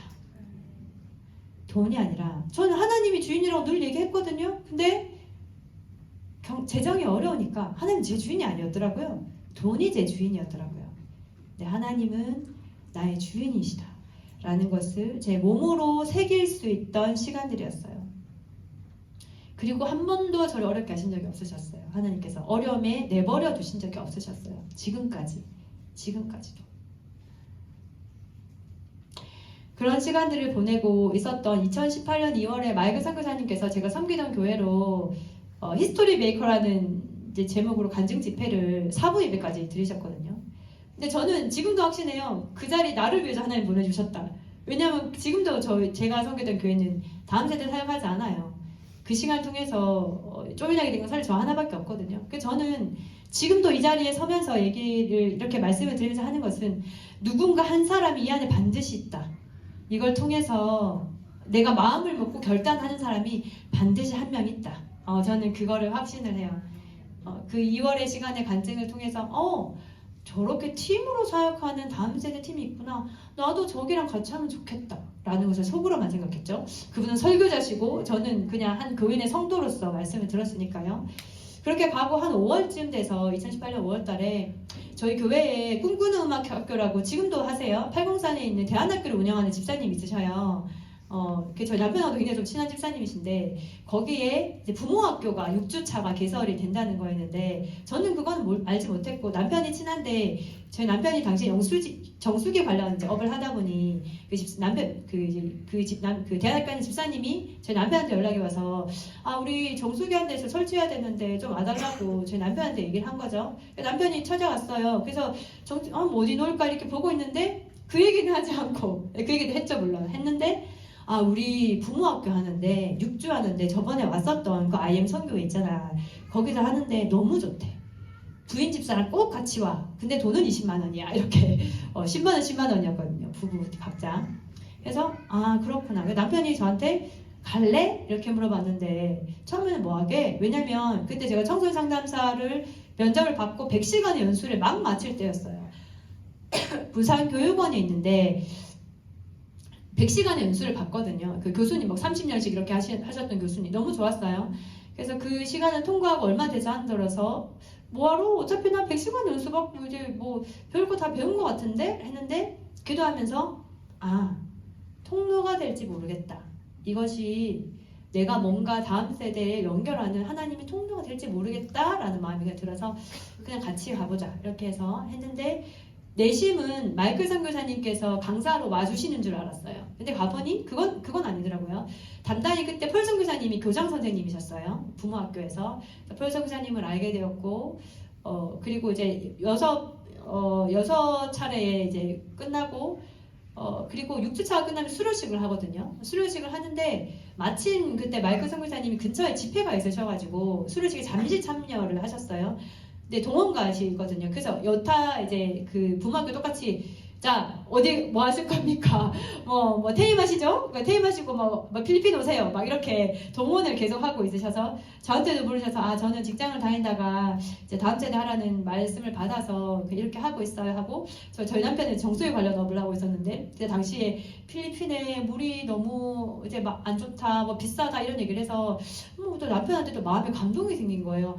내가 그러면은 내 사비를 좀 들여서 뭐 정수기를 좀 설치를 해줄까 이런 마음이 들었던 거죠. 그러면서 이제 그 수료식이 마치고 남편이 마이클 선교사님하고 잠깐 얘기하는 계기가 되었고 그러면서 남편이 필리핀을 먼저 갔다 왔어요. 필리핀을 갔다 와서 거기 이제 학교를 보았고 근데 이 모든 과정 중에 저는 남편을 통해서 일을 했었기 때문에 하나님께서 연결을 해주셨기 때문에 지금도 제가 이렇게 남편은 대구에 있거든요. 지금 이제 직장을 다니고 있죠.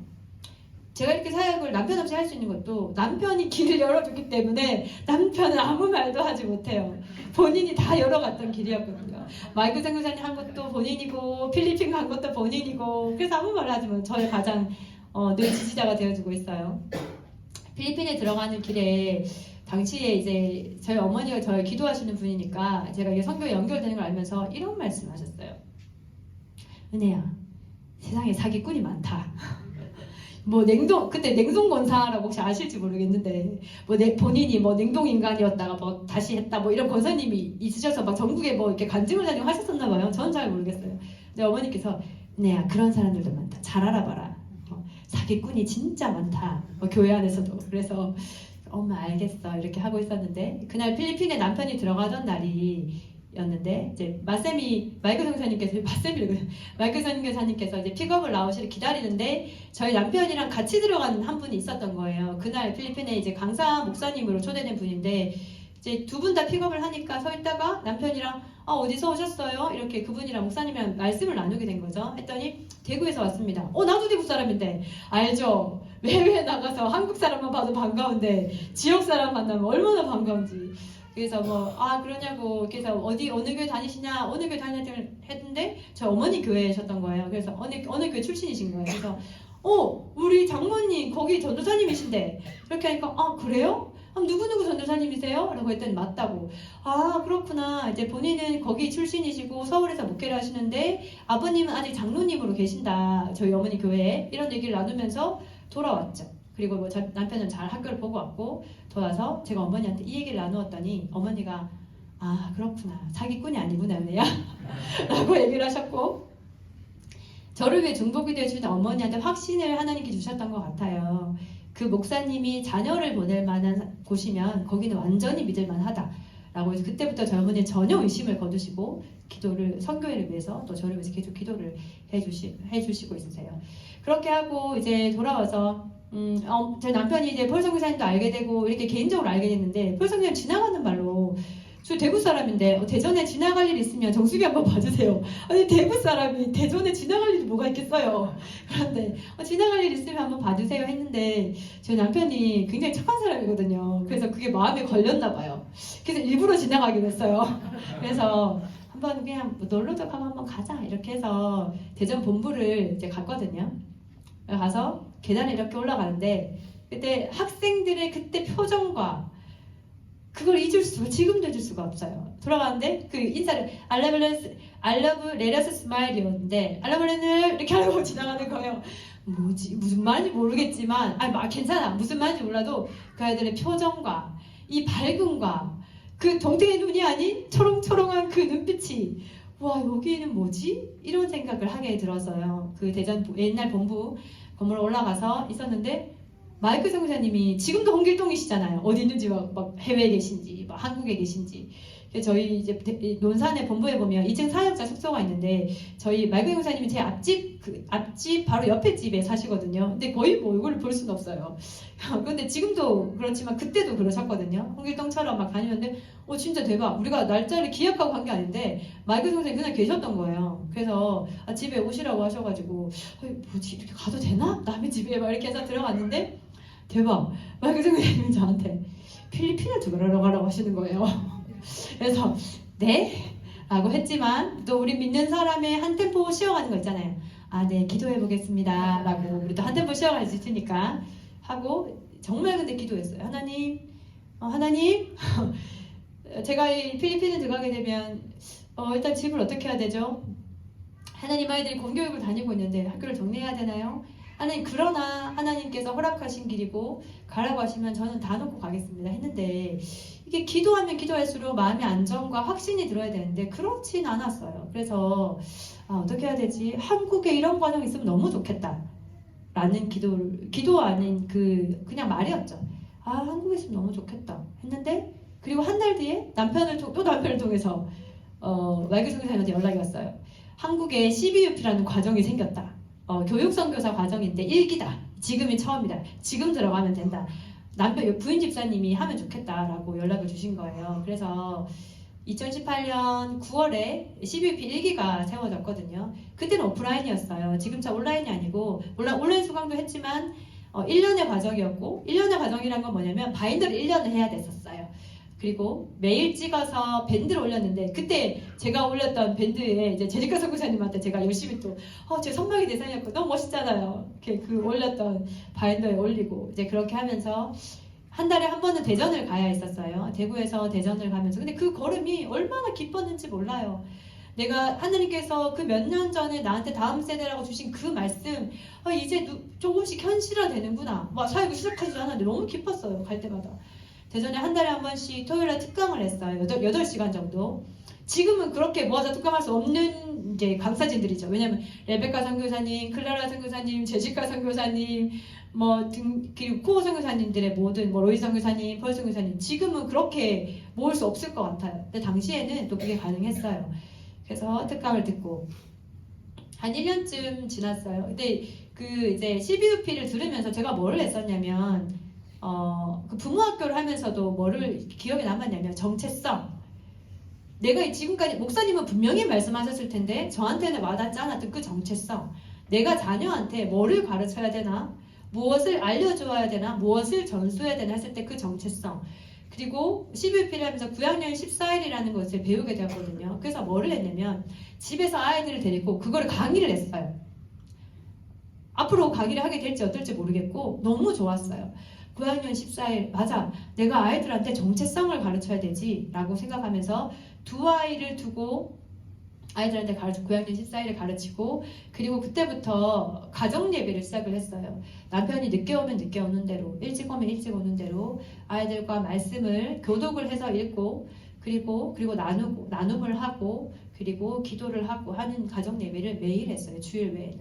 그렇게 가정 예배부터 저는 세워 나갔어요.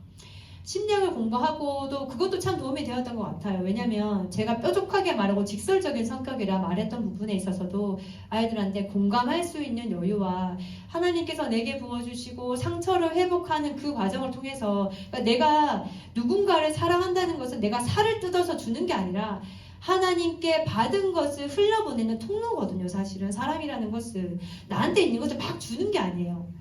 하나님께서 이만큼 부어주신 게 너무 좋아서 넘쳐서 주는 거예요. 넘쳐서.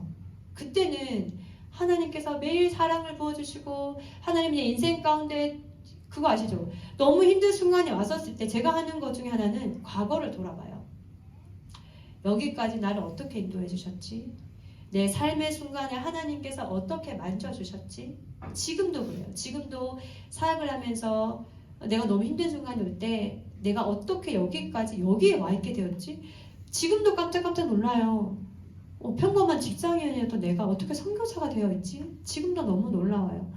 그렇게 돌아보면서 지금도 그렇게 해요. 그날 아이들한테 9학년 14일에 가르치고 정체성을 가르치고, 그리고 똑같이 제가 바인더 했잖아요. 아이들한테도 바인더 했어요. 이 바인더를 시작하게 된 계기는 뭐냐면, 이제 12UP 1년을 마치고 사역이 열리지 않았는데 같이 1기 때 같이 사역 이제 수강을 했었던 다른 교회, 이제 대구 부산 동부교회였는데 거기 부목사님이 저랑 1기였었거든요. 그래서 거기는 사역자가 없었고, 그리고 저는 사역지가 없었죠. 그래서 교회 허락을 받고 그럼 같이 한번 사역을 한번 해볼까요? 라고 해서 했는데, 근데 사실은 거기 이제 부산 동부교회 담임 목사님도 저를 일면식도 없잖아요. 제가 누군지고, 제가 교육을 맡긴다는 것은 사람을 신뢰를 해야 되고 이 사람이 어떤 사람인지를 장기간 보지 않았고 했는데, 어쨌든 만남의 자리가 있는데 그 만남의 자리가 있기 전에 저한테는 하나님 우리 교회가 아니에요. 왜냐면 저는 저희 교회에 세워줄 줄 알았거든요. 제가 저희 교회에 사역자로 세워주실 줄 알았어요. 근데 그때는 그게 하나님 우리 교회가 먼저인데요 했는데, 지금 돌아보니까 제가 뭐를 깨달았냐면, 내가 집사였잖아요. 그런데 우리 교회에 세워졌으면 내가 선교사로 불릴 수 있었을까? 부모들이 나를 봤었을 때 선교사로 볼 수 있었을까? 왜냐면 어제까지 집사님 했었는데. 그런 마음이 지금 이제서야 제가 알게 된 거죠. 그래서 그 이제 자리 갈 때 네가 가서 세워라 라는 마음을 기도할 때 주셨고, 정말 감사하게 동일한데 담임 목사님께는 담임도 기도하셨어요. 이제 어떤 사람을 만나려고 하는데 사역 같이 해야 되겠습니까? 기도하는데 담임 목사님한테는 그 사람을 만나라. 저죠. 만나라 라는 마음을 주셨어요. 진짜 대면 첫 자리에서 사역을 결정했어요. 목사님 해보겠습니다. 경험은 없습니다. 그러나 저는 사명을 받은 사람이라고 할 수 있습니다. 아무 경험 없습니다. 네, 하겠습니다. 하고, 그 교회 목사님도 수년간 전부터 학교를 할 거라고 이제 말씀을 해왔는데 사람이 없었죠. 장소가 없었죠. 재정이 없었죠. 근데 목사님이 장로님들께 이렇게 말씀하셨어요. 학교를 하겠습니다. 라고 했더니 이제 장로님들께서 사람이 없지 않습니까? 라고 하셨다고 해요. 그래서 목사님이 사람이 나타났습니다. 제가 평 이렇게 하고 나타난 거죠. 사람이 나타났습니다. 해서 일반 성도가 그 장로님들이 하는 그 갑자기 생각이 안 나네. 그 장로님들 하는 회의가 있잖아요. 거기 네, 당회. 아, 감사합니다. 갑자기 생각이 나요.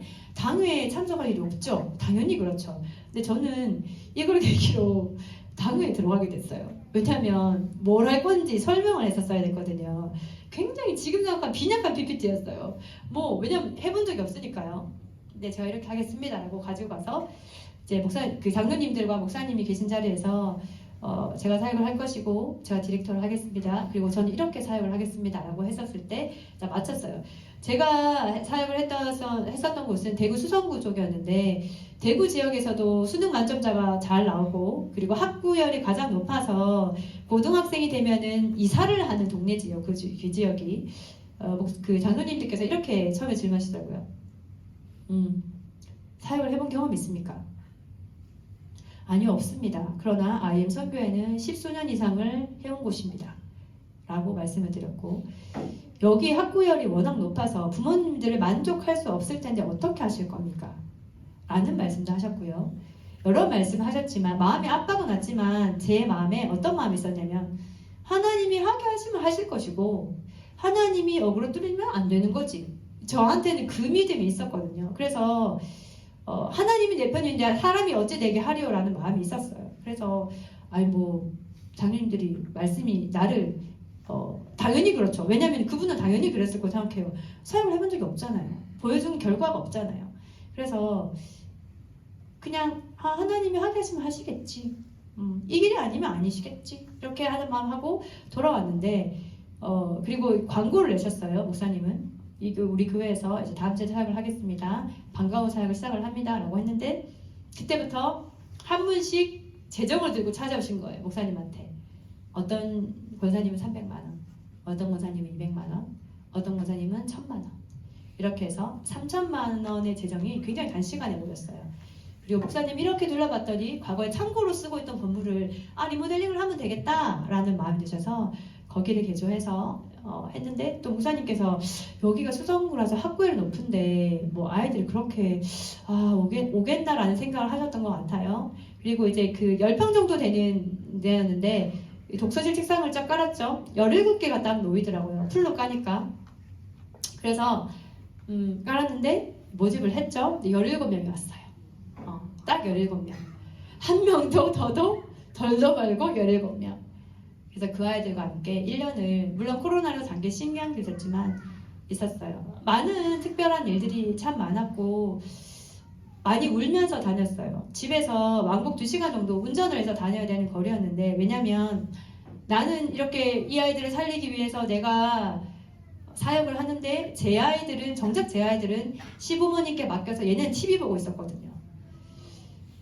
아이들이 왜냐면 거리가 있었기 때문에 아이들 학교 있는 시간이라서 데리고 갈 수 없었고 그리고 마치면은 뭐 8시 반에 마치고 1시간을 달려가면 9시 반이었기 때문에 굉장히 마음이 어렵더라고요. 그래서 많이 울었어요. 운전을 하면서 그때는 감사하지 못했어요. 하나님 내 새끼들은 TV 보고 있는데요. 하나님 이게 맞나요? 그때 그리고 2학기가 되었을 때는요. 제가 풀로 깔아서 17명이었는데 뒤에 보니까 벽면에 게시판으로 쓰고 있던 자리가 또 남아있더라고요. 그래서 왜냐면 더 받아달라고 하셔가지고 딱 5개가 깔렸는데 딱 5개가 더 들어가지고 22명으로 또 시작을 했어요. 2학기를. 그러던 찰나에 이제 본부 코로나가 터지고 이제 하면서 본부로 가야겠다는 마음이 들었는데 카스를 이렇게 방과후를 시작하기 한 달 전쯤에 제가 집에서 기도를 하는데 하나님이 이런 말씀을 주셨어요. 뭐였냐면 사도행전에 그 7집사를 세운 그 말씀이 있잖아요. 그 말씀과 클라라 선교사님의 얼굴을 같이 보여주셨어요. 그래서 그때 방과후를 시작하기 전이었는데 어떤 마음을 주셨냐면 언젠가 내가 본부로 갈 거라는 거 지역교회에서 카스를 시작하기 전이었지만 그때 네가 가서 해야 될 역할은 7집사 역할이야. 클라라 선교사님이 말씀과 기도에 집중할 수 있게 다른 여타일들을 돌보는 것이 하나님께서 기뻐하시라는 것을 방과후가 제가 2019년 9월에 시작했는데 한 8월쯤에 그거를 이제 보여주셨어요. 그래서 방과후를 시작해서 한 1, 2년쯤 할 거라고 생각했어요. 왜냐하면 하나님이 나에게 본보러 갈 거라 마음을 주셨기 때문에 남편과만 나누었어요. 다른 사람 나누지 않고 내가 아마 본보러 갈 것 같아 언젠가는 이렇게 하고 있었는데 1년쯤 되었을 때 코로나라서 잠시 이제 집에서 있을 때였어요. 왜냐하면 대구는 신천지 때문에 굉장히 심각했거든요. 날짜도 기억납니다. 2월 16일 날 제가 섬기던 그 교회 TCS 국제학교를 하겠다고 클레라 선교사님 오셔서 비전 선포를 했는데 2월 17일부터 이 신천지가 터지면서 장난이 아닌 거예요. 그래서 얘들아 이제 우리 반가운 날 우리 아마 조금 쉬어야 될 것 같아 라고 했는 게 3개월이 되었어요. 3개월 정도 집에서 쉬면서 길이 막혔잖아요. 코로나 언제 지금도 안 끝났죠. 언제 끝날지 모르겠고 하는데 클레라 선교사님이 전화가 어느 날 오셔서 본부에서 좀 훈련을 받으면 어떻나요? 왜냐면 저는 거기가 제 교회가 아니었으니까요. 언젠가는 이제 종결이 되는 거였죠. 그래서 본부로 가서 그때 또 하지도 않았고 사역을 그래서 그리고 폴 선교사님께서 남편한테 연락이 와서 안성에서 좀 훈련 받으면 어떠냐 이런 또 연락이 왔어요. 그래서 기도하면서 클레라 선교사님한테 선교사님 제가 기도 한번 해보겠습니다. 왜냐하면 방과후도 아직 마무리되지 않았고 지금 훈련을 올라가면 다시 또 방과후가 열리면 내려와야 될 텐데 한번 기도해 보겠습니다 라고 하고 너무 감사했어요. 그리고 기도를 하는 와중에 여러 가지 마음을 주셨고 그때 전으로 주신 말씀이 주의 오실 길을 예비하라 마음을 주셨고 사도행전 9장 15절의 말씀을 주셨는데 그게 뭐냐면 하나님께서 이제 사도 바울을 향해서 주는 마음을 나타냈을 때 아나니아에게 하신 사실 말씀이에요. 가라 주께서 이르시되 가라 이 사람은 임금들과 이방인들과 이스라엘 민족을 위해 택한 나의 그릇이라 이 말씀이었거든요. 그 말씀을 저한테 사명의 말씀으로 주셨어요. 그리고 그 큰 계획 있잖아요. 큰 계획. 제가 그렇게 열망이 큰 계획을 계속 기도했는데 어느 날 그 큰 계획이 뭔지를 말씀해 주셨는데 열방을 다니며 나를 전하라. 나의 말을 대언하라. 생명을 살려라. 세 가지를 말씀을 주셨어요. 지금도 매일 기도해요. 하나님 열방을 다니며 전하겠습니다. 하나님의 말씀을 대언하겠습니다. 생명을 살리겠습니다. 지금도 저는 제가 오늘 이 자리에 있지만 제가 60이 될지 그 말씀이 이루어지는 것이 70이 될지 저는 알지 못해요. 그러나 제 인생 가운데 반드시 그렇게 하실 거라는 걸 믿어요. 왜냐하면 그게 제 부르심의 말씀이었거든요. 그리고 이제 카스를 하다가 그쪽에 이제 방과후 학교 제가 이제 본부로 들어와서 좀 훈련을 하려고 합니다라고 하고 그때 훈련이었어요. 사역이라기보다는 그렇게 하고 목사님께서 이제 사역에 대한 마지막 결정하고 이제 마지막으로 아이들과 함께하는 방과후를 하면 항상 아이들과 기도회를 하거든요. 기도회를 하는 어느 날이었는데 그날 꿈과 비전에 대해서 나누어서 아이들과 이렇게 한마디씩 할 수 있는 지금도 연락한 혜성이라는 아이가 있어요. 어떤 꿈에 대해서 나눴을 때 그 친구가 저한테 이렇게 얘기했어요. 저는 선교사님처럼 영혼을 살리는 선교사가 되고 싶어요. 1년을 하면서 참 많이 마음이 힘들었어요. 내 새끼들 때문에 사실은. 내 새끼들이 막 저렇게 TV를 보고 막 버려져 있는데. 근데 그거를 좀 이제 방지하고자 제가 바인더도 하고 얘네한테 그거 아시죠? 막 SD를 시켰어요. 집에서. SD를 시키면서 성경 예를 들면은 이렇게 했죠. 구약과 신약을 번갈아 가면서 세 장씩 읽고 주제 찾기. 그 세 장의 주제가 무엇인지. 그리고 줄거리는 어떠한지. 이걸 통해서 하나님이 주시는 마음은 무엇인지. 자, 성경 3장, 시편 1편, 잠언 1편. 시편과 잠언에서는 네가 가장 마음에 남는 구절을 적어. 이거를 매일 시켰어요. 그리고 제가 엑셀을 좀 잘하거든요. 왜냐면 직장 다녔으니까. 죄송해요. 제가 시간을 안 놓치려고 오리소리로 지금 알람을 내놨습니다. 12시 반이 식사 시간이거든요. 그래서 아이들한테 주간의 계획표를 짜줬어요. 성경 읽기, 자, 예를 들어서 창세기 1장에서 3장, 그리고 시편 1편, 잠언 1장. 그거를 매일 5장씩을 읽게 했고, 매일 주제, 매일 줄거리, 그리고 매일 읽기, 그리고 저녁 예배를 드리고, 그리고 이 아이들한테 독서를 시켰어요. 우리 트리플 스쿨 독서를 하잖아요. 그래서 그거를 계속하게 하고, 그러니까 제가 할 수 있는 최선이었어요. 그런데 참 감사하게 그때 습관이 붙은 것 같아요. 습관이라는 것은 참 잘 붙지 않거든요. 그래서 계속 시간을 드리고 그리고 제가 일주일이 되면은 토요일은 사역을 하지 않으니까 토요일에 마감을 했어요. 이 아이들을 붙여놓고 자 이제 식탁에 앉아서 자 앉아봐. 자 어디까지 했어. 매일매일도 점검을 하고요. 일주일 동안 어떠했는지에 대해서 매일 점검을 하면서 왜냐면 신앙에 대한 전수는 하나님께서 부모한테 맡기신 거죠. 하나님께서 선교사한테 선교사는 말씀을 전하고 복음을 전하는 자이지만 내 새끼에 대한 것은 하나님이 나한테 맡기신 거거든요. 그래서 제가 선교사로 사역하면서 놓치지 않는 것은 우리 공동체성과 제자화라는 것이 선교에서 굉장히 중요한 포인트거든요. 공동체성과 제자화. 근데 그 제자화에서 어딜 가든지 우리는 제자를 만들어야 되죠. 내가 먼저 예수의 제자가 되어야 되고, 그리고 나와 같은 자가 일어나는 곳이 공동체가 되어야 하는데, 그 첫 번째 제자가 제태우이고 두 번째 제자가 혜윤이에요. 저는 그걸 놓지 않아요. 내 새끼가 먼저 제자가 되어야 한다. 왜냐면 나의 삶을 가장 잘 알고 있고 나의 삶을 있는 그대로 보는 내 새끼들 내 제자가 되지 않으면 내 삶은 가짜다 라고 생각을 해요. 사람들한테 속일 수 있어요. 내 보는 모습들, 내가 좀 괜찮은 사람으로, 내가 좀 신앙도 괜찮은 사람으로, 뜨겁게 기도하는 사람으로 보여질 수는 있어요. 그런데 내 새끼들은 그렇지 않아요. 가족들은 그렇지 않잖아요. 왜냐면 가장 가깝고 내 모습을 가장 잘 보고 있는 아이들이니까. 그래서 나는 무조건 이 아이들은 나의 제자가 되어야 한다 라고 생각을 하고 있어요. 그렇게 해서 안성이 아까 말씀드린 것처럼 열방에 대한 마음을 주셔서 내가 이 아이들을 통해서 열방의 복음을 세울 것이다 라는 말씀을 붙들고 안성에 들어오게 됐어요. 그렇게 훈련을 하고 또 코로나가 터지는 기간 동안 많은 아이들도 나갔어요. 많은 아이 나가고 감사하게 이제 안성에 있을 때는 초등과 중등을 사역을 했었고요. 그리고 작년에는 중등 디렉터를 맡겨주셔서 1년 동안 또 열심히 중 1, 2, 3 섬기고 또 이제 7월쯤에는 저희가 용인에 또 중등팀이 용인이 막 엘베들이 막 세워졌어요. 한 명 있었나 2명 있었나 그때 저희가 중등팀 전체가 용인으로 가서 한 5개월을 또 같이 살았죠. 그렇게 하고 이제 12월이 됐을 때 여기에 와서 제가 성교한국팀, 그때는 성교한국팀이라고 이름까지는 없었어요. 네, WCS, 왜냐면 그때 드보라 선교, 지금 필리핀의 리더신 드보라 선교사님이 WCS를 담당하셨는데 이제 들어가셔야 되기 때문에 제가 그걸 받아오고 상담을 하고, 그리고 사실 재정은 임시로 맡았던 거예요. 왜냐면 제가 굉장히 얕은 생각이 있었거든요. 아니 재정을 내가 계속 할 거면 하나님이 직장 선교사를 부르셨지 다음 데들 부르셨겠어. 그리고 앞으로 난 재정을 하지 않은 건가 봐 라고 했었죠. 왜냐면 처음에 또 하진 않았어요. 근데 코로나 이후에 뿔뿔이 흩어졌죠. 고등팀은 구미로, 입시팀은 대전으로, 중등팀은 이렇게 뭐 용인으로 이렇게 흩어질 때쯤에 누군가는 재정을 했었어야 됐었어요. 그래서 그럼 제가 좀 익숙하니까 제가 잠시 맡을게요 라고 했던 것이 지금까지 지금 전체 재정을 제가 관리를 하고 있어요. 그리고 이제 그거를 잠시 맡을 거라고 생각하고 이제 다시 이거 내가 해야 되는구나 라는 마음을 주셨던 거는 내 삶 속에 어떠한 경험도 하나님이 버리는 경험이 없구나.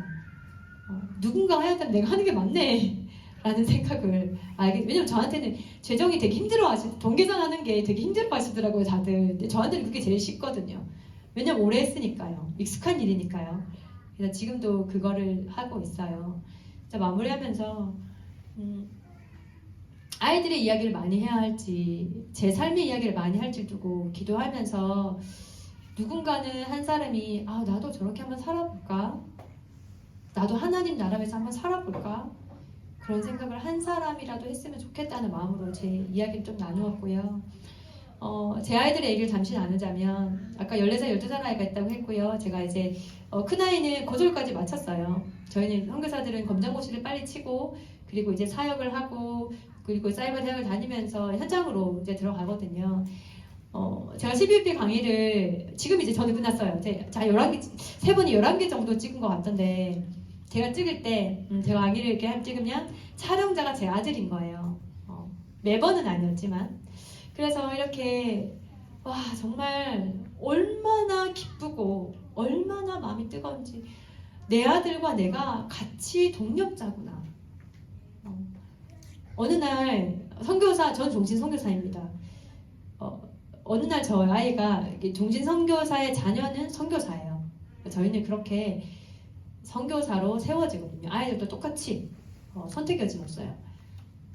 아이한테 그 얘기를 강요하진 않았지만 가끔씩 얘기를 해요. 엄마가 선교사기 때문에 너도 선교사야. DNA를 하고 영상을 만들고 하는 모든 것도 하나님 앞에 선교를 하는 것의 일환이야. 강요는 하지 않았어요. 왜냐하면 그 아이가 마음으로 받을 날이 있어야 하거든요. 그리고 저희 어머니께서 한 5년 전쯤에 제가 남동생이 한 명 있고 거기 조카가 3명 있어요. 저희 집 2명이 있고 어머니에게 5명의 손주가 있는데 5년 전에 각 손주에 대한 말씀을 주셨어요. 저희 큰아이는 학자가 된다고 하셨어요. 둘째 아이는 믿음의 여성부가 된다고 하셨고요. 그리고 조카들에도 말씀하신 부분이 있었죠. 그걸 두고 기도하면서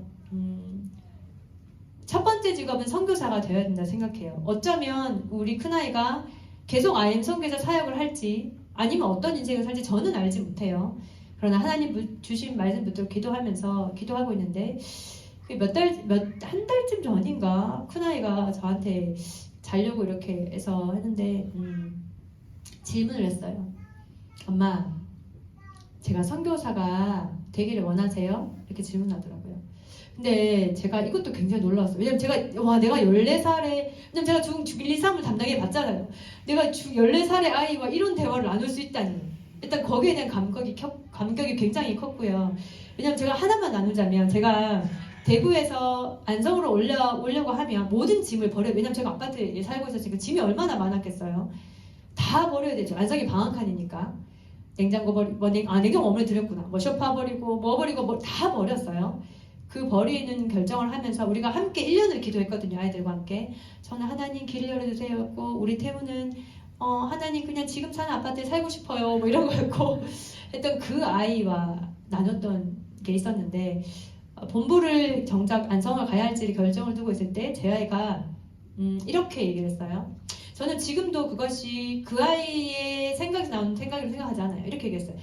엄마, 결정이 되지 않았을 때는 그 자리에 움직이는 것이 아니라 행동하는 것이 아니라 그 자리에서 기도하는 거예요. 라고 얘기했어요. 그때가 5학년 때였던 걸로 제가 기억을 해요. 그 아이는 지금도 그렇게 생각해요. 그 아이의 입술에서 나온 얘기가 아니다. 성령님이 나한테 말씀해 주셨다. 그런 순간이 종종 있었어요. 왜냐면 제가 재정적으로 진짜 어려웠다고 했잖아요. 아이한테 티 안 내고 있었기 때문에 아이는 정말 몰랐을 거예요. 그런데 운전을 하고 있는데 뒤에서 갑자기 찬양을 불렀어요. 큰아이가. 아무것도 두려워 말라. 주 너의 하나님이 함께 계시니 놀라지 마라. 겁내지 마라. 주님 너와 함께 계시네. 이 찬양 2절까지 불러주더라고요. 그래서 그걸 왜 불렀니? 이렇게 불렀다니 그냥 불러야 할 것 같았어요. 그런 아이였어요. 그런 아이가 한 달쯤 전에 선교사가 됐으면 좋겠어요 라고 물어서 엄마는 네가 선교사가 되었으면 좋겠어. 엄마는 잘 알지 못해 어떠한 직업을 갖게 될 건지. 그런데 첫 번째 직업은 꼭 선교사였으면 좋겠어. 엄마는 너무 행복해. 제가 이거 선교사가 되면서 이런 생각을 해요. 회계학은 저한테 참 잘 맞았어요. 직장 생활할 때도 승진도 잘 되고 연봉도 나쁘지 않았어요. 잘하는 거였어요. 잘하는데 그것이 저의 가슴을 뛰게 하진 않았어요. 와싸 막 회계 아싸 오늘 결산 너무 잘했어. 와 이번 법인 결산 최고야. 이런 적은 한 번도 없었어요. 수많은 칭찬과 격려와 대표님한테 인정을 받았지만 그것이 저의 가슴을 뛰게 하진 않았어요. 그런데 제가 사역을 시작하면서 너무 가슴이 뛰어요. 와, 이 아이들을 통해서 열방에 세워질 하나님 나라는 어떤 거지? 제가 참 좋아하는 구절 중에 하나가 무리바다 덮음같이 온 열방에 여호와의 영광이 임한다는 그 말씀 참 좋아하거든요. 야, 이 아이들을 통해서 세워질 열방은 어떤 모습이지? 와, 이 아이들이 이렇게 바뀌어서 각 나라에 세워져서 돌아올 하나님의 나라는 어떤 거지? 너무 기대가 되어져요. 너무 가슴이 뛰어요. 너무 좋아요. 제가 오전에 잠깐 시니어팀에 잠깐 설교를 하면서 이런 얘기를 나누었어요. 교회들이 토요일마다 고비캠을 갈 때 토요일이 어떤 날입니까? 항상 뭐 술 마시고 뭐 그런 날이죠. 일반 사람들 놀러 다니는 날이죠. 근데 각 교회에서 다른 교회를 섬기기 위해서 그 차들이 다 뭐 거의 비슷한 시간에 출발을 할 거예요. 전국의 그 차들이 볼 때 우리 하나님 이 지구를 보면서 아프고 힘들고 음란하고 이 행실 더러운 이 세대에서 다른 사람을 섬기기 위해서 우리 다음 세대가 갈 때 그거 볼 때 우리 하나님 기쁘셨으면 좋겠다. 우리 하나님 잠깐 웃으셨으면 좋겠다. 하나님의 얼굴이 마치 보이는 것 같아요. 하나님 기뻐하셨으면 좋겠다. 그 마음이 저에게 있어요. 선교 마무리하면서 선교한국팀을 사역하면서 제 아이가 그렇게 질문했을 때 엄마 너무 행복해. 엄마 너무 기뻐. 너무 기대돼. 하나님 말씀하셨잖아. 너희를 통해서 이 열방의 복음을 세우실 거라고 하나님 말씀하셨잖아. 이 다음 세대가 하나님의 군대로 일어날 거야. 반드시 일어날 거야. 엄마 너무 행복하고 하나님께서 여기서 제가 대구 사람이라서 이 사투리를 쓰는데 하나님 낀가 주셔서 너무 감사해요. 동참시켜 주셨다는 의미예요. 네. 하나님 나를 이 사역에 왜냐면 제가 뭐 하는 게 없어요. 그냥 내 열심만 다할 뿐이지 최고의 결정과 최선의 선택을 하지 못해요. 그러나 내가 나의 열심과 하나님의 능력이 만났을 때 하나님은 역사하시더라고요. 하나님은 사역하십니다. 오늘도 하나님의 열심으로 빚어지는 삶을 통해서 이 사역이 참 감사해요. 그래서 아이한테 엄마는 너무 좋아. 너무 행복하고 너무 감사해. 엄마는 너무 좋기 때문에 엄마는 너도 선교사가 되었으면 좋겠어 라는 얘기를 했고 아이가 그렇게 하겠다고 고백을 하더라고요. 저는 강요하지 않았고 그한테 압박을 두지도 않았고 자연스럽게 알게 되길 원했어요. 그런데 내가 선교사가 되겠다고 그렇게 아이의 입술로 얘기했을 때 너무 감사하다. 어떻게 우리가 이런 대화를 할 수 있게 되었을까? 선교사 방은 제가 저번에 아마 그때 줌에서 뭐 재정 뭘 할 때 얘기했던 것 같은데 제가 이제 대구에 살 때 짐 놓는 공간 제외하면 안방 일단 추측하기를 안방 화장실 사이즈 있죠. 딱 그 정도 남을 거예요. 그래서 아이랑 저 3명인데 그렇게 3명이 매트를 깔고 누우면 건조대도 넣을 자리가 없어요. 근데 얼마나 감사한지 몰라요. 내가 14살의 사춘기 아이와 누워서 자면서 대화를 할 수 있다니 정말 나는 은혜를 입은 자다. 와, 너무 감사하다. 내 평생에 이런 날이 있을 수 있구나. 너무 감사하다 라는 생각이 들었어요. 같이 해요. 너무 좋아요. 사람이 결국 행복하기를 원하지요. 근데 그 행복의 근원이 뭔가? 무엇에 행복한가? 한번 생각을 해보세요. 내가 무엇을 했을 때 가장 가슴이 뛰지를 한번 생각해 보셨으면 좋겠어요. 저는 사역할 때 너무 가슴이 뛰어요. 너무 좋아요. 반전의 날 내리면서 와 너무 좋다. 반전의 날이다. 막 이렇게 하고 왔거든요. 등록체에서 막 너무 손 시렵고 막 손끝 치는데 너무 좋아. 너무 좋아요. 같이 해요. 저 연합사역 하거든요. 우리 교회만 복음분투하면서 싸우는 거 아니에요. 본부가 함께하고 지역교회 다른 교회가 다 함께하는 그런 사역을 하는데 전 세대 사역을 해요. 다청부시 목선방 주는 아닙니다. 다음 세대, 청년 세대, 부모 세대, 그리고 다청부시 시니어 세대, 그리고 선교사 세대, 비즈니스 에즈 미션 밤이라고 해서 그리고 사역하는 세대까지 전부 다가 전 세대를 아우르고 모두 빠짐이 없이 선교를 할 수 있는 그런 컨텐츠가 본부에 준비되어 있고 그리고 마음으로 품는 선교사들이 여러분과 함께 하려고 해요.